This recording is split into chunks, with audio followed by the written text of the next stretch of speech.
Welcome back to my channel. അപ്പോൾ ഞാനിവിടെ ഉണ്ടാക്കുമ്പോൾ നല്ലൊരു അടിപൊളി മുരിങ്ങാക്കോൽ തോരനാണ്. അപ്പം മുരിങ്ങാക്കോൽ റോസ്റ്റ് ഞാൻ ഓൾറെഡി ഉണ്ടാക്കിയിട്ടുണ്ടായിരുന്നു. ഒത്തിരി പേര് അത് ട്രൈ ചെയ്ത് നോക്കിയെന്നൊക്കെ പറഞ്ഞിട്ടുണ്ടായിരുന്നു. അപ്പോൾ ഇതുപോലെ തന്നെ ഉണ്ടാക്കാൻ പറ്റുന്ന വേറൊരു അടിപൊളി, ഇപ്പം മുരിങ്ങാക്കോൽ ഇതുപോലെ കൂടുതലൊക്കെ ഉള്ളവരുടെ വീട്ടിൽ നമുക്ക് ഇഷ്ടംപോലെ ഉണ്ടാക്കാൻ പറ്റുന്ന നല്ലൊരു അടിപൊളി റെസിപ്പിയാണ് മുരിങ്ങാക്കോൽ തോരൻ.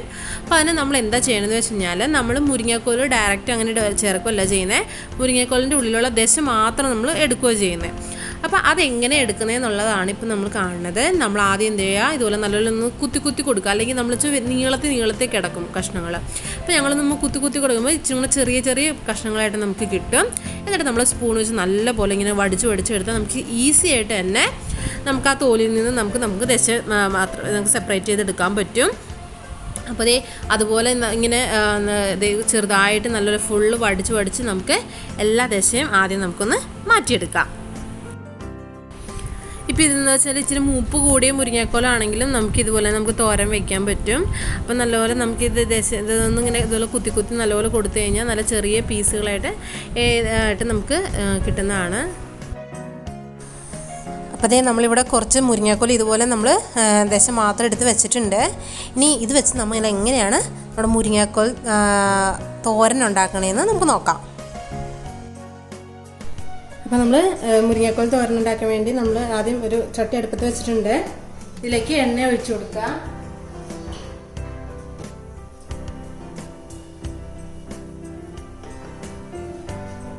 ഇനി ഇതിലേക്ക് കുറച്ച് കടുക് ഇട്ട് കൊടുക്കാം.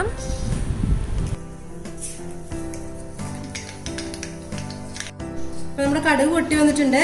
നമുക്കിതിലേക്ക് ഒരു വലിയ സവാള ചെറുതായിട്ട് എടുത്ത് വെച്ചിട്ടുണ്ട്. ഒരു 6-7 പച്ചമുളക്, കുറച്ച് കറിവേപ്പില നമുക്കിതിലേക്ക് ചേർത്ത് കൊടുക്കാം.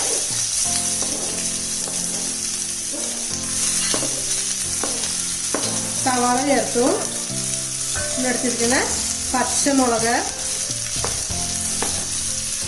കറിവേപ്പില ഇതെല്ലാം കൂടെ ചേർത്ത് നമുക്ക് നല്ലപോലെ ഒന്ന് ഇളക്കാം. ഇനി ഇതിലേക്ക് ആവശ്യത്തിന് ഉപ്പ് ചേർത്ത് കൊടുക്കാം.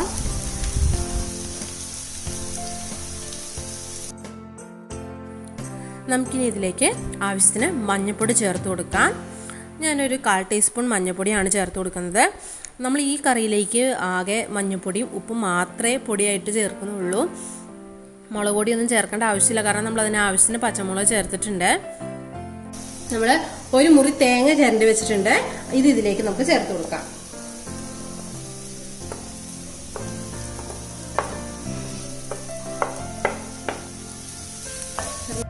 ഇനി നല്ലപോലെ നമുക്കൊന്ന് ഇളക്കി യോജിപ്പിച്ചെടുക്കാം. അപ്പോൾ നമ്മൾ നല്ലപോലെ ഇത് ഇളക്കിയെടുത്തിട്ടുണ്ട്. അപ്പം തേങ്ങയൊക്കെ നല്ലപോലെ ഒന്ന് മൂത്ത് വന്നിട്ടുണ്ട്. ഇനി ഇതിലേക്ക് നമ്മൾ ചേർക്കാൻ പോകുന്നത് നമ്മുടെ മെയിൻ ഐറ്റം മുരിങ്ങാക്കോൽ ചീയതാണ്. മുരിങ്ങാക്കോൽ ചീയണം എങ്ങനെയാണെന്ന് നമ്മൾ ആദ്യമേ ഞാൻ കാണിച്ചായിരുന്നു. അപ്പം നമ്മൾ ചെറുതായിട്ട് ഇങ്ങനെ ഇതായിട്ടുള്ള സ്പൂൺ വെച്ച് തന്നെ നല്ലപോലെ വടിച്ചെടുത്തിരിക്കുന്ന മുരിങ്ങാക്കോൽ പിന്നെ ചീയ എടുത്തിരിക്കുന്നത് നമുക്കിതിലേക്ക് ചേർത്ത് കൊടുക്കാം.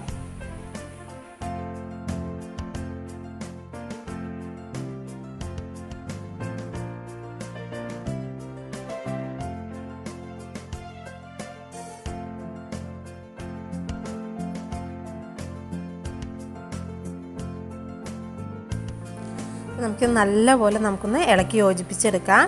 അതിനുശേഷം നമുക്കിത് മൂടി വെച്ച് വേവിച്ചെടുക്കാം.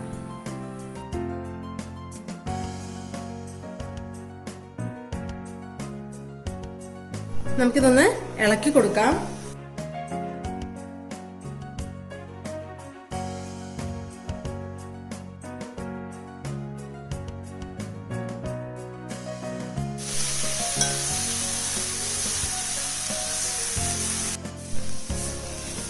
നമ്മുടെ മുരിങ്ങാക്കോൽ നല്ലപോലെ വെന്തിട്ടുണ്ട്. നമുക്കിങ്ങനെ ദശയോടെ തന്നെ ഇടുന്നതുകൊണ്ട് തന്നെ നമുക്ക് അധികം സമയം നമുക്ക് വേകാനൊന്നും ആവശ്യമില്ല. നമുക്കിതിന്റെ തീ ഓഫ് ചെയ്യാം.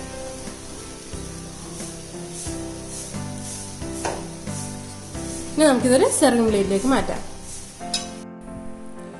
നിങ്ങളെല്ലാവരും ഇത് വീട്ടിൽ ട്രൈ ചെയ്ത് നോക്കണം. നിങ്ങൾക്ക് ഈ വീഡിയോ ഇഷ്ടപ്പെട്ടെങ്കിൽ ലൈക്ക് ചെയ്യുക, ഷെയർ ചെയ്യുക, സബ്സ്ക്രൈബ് ചെയ്യുക. അപ്പം മറ്റൊരു അടിപൊളി വീഡിയോയുടെ നമുക്ക് വീണ്ടും കാണാം. അതുവരെ ബൈ.